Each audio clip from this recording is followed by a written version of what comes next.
disons, c'est assez curieux parce que tout jeune, j'avais été impressionné par une procession de la fête Dieu et j'avais vu les enfants de chœur défiler et ça m'avait plu. Alors je me suis dit, moi je vais faire un prêtre un jour. Mais quand j'ai vu que le curé devait prendre la parole et prêcher aussi souvent, j'ai renoncé à ce projet. Jusqu'à ce un jour, dans un groupe de prière, là, j'avais près de 27 ou 28 ans, l'intérêt m'est revenu, puis je me suis dit en moi-même, je pense que je devrais entreprendre des démarches dans ce sens-là. Et il y a tout de suite quelqu'un qui a dit « Merci Seigneur, il y a un jeune homme que tu cherches depuis longtemps qui vient enfin de te dire oui. » Alors je regardais combien il y avait de jeunes hommes dans le groupe de prière, j'en voyais pas beaucoup.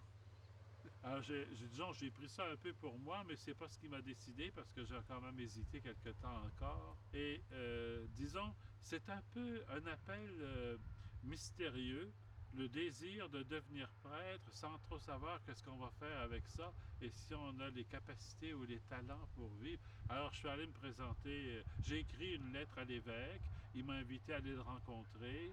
Et puis, de fil en aiguille, j'ai eu l'impression à ce moment-là d'enlever les pieds sur un frein. Alors, j'ai poursuivi les études en théologie, ça a bien été. Et puis, disons, les étapes se sont franchies les unes après les autres. Je suis devenu prêtre. Parmi les ministères que j'avais surtout les malades et les mourants. Alors, j'allais les rencontrer chacun chez eux. Je priais avec eux, je leur lisais la parole de Dieu, je leur apportais la communion.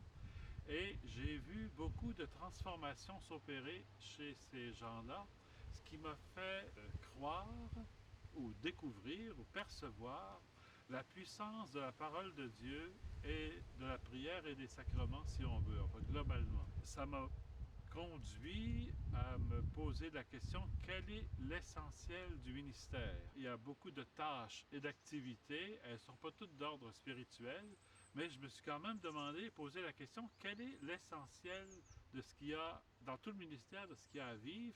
Et ce ministère-là, auprès des malades et des mourants, m'a fait vérifier ou constater la puissance de la parole de Dieu.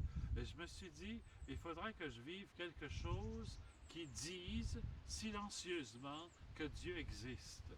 Alors je suis allé frapper à la porte d'un monastère, j'ai rencontré le père abbé, j'ai raconté mon histoire, l'expérience du ministère. Il m'a dit, tous les jeunes prêtres veulent devenir moines lorsqu'ils découvrent la parole de Dieu, etc. C'est peut-être quelque chose qui va passer. Alors ils m'ont fait patienter une année pour voir si la détermination demeurait.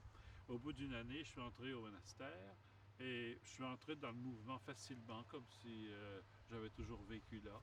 Et c'est un peu comme un indice, comme si j'étais rendu chez moi d'une certaine façon. Mais cette dimension de la fréquentation de la parole de Dieu comme nourriture et comme puissance m'est demeurée.